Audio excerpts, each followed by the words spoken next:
आधा किलो पूरा क्या बात है बाबा जी फिर डिमांड है ना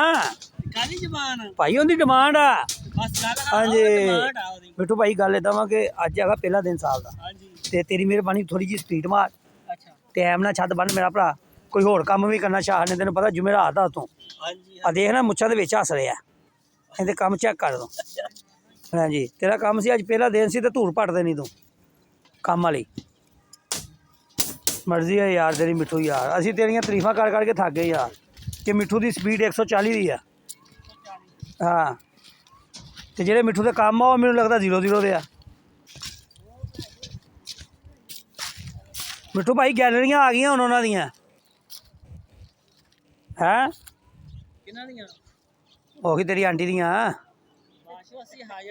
हाँ गैलरियां गुलरियां ममटियां ते ओ गैलरियां गुलरियां सारियां बंद नहीं मेरा भरा कम हाँ नहीं ऐ नहीं होनी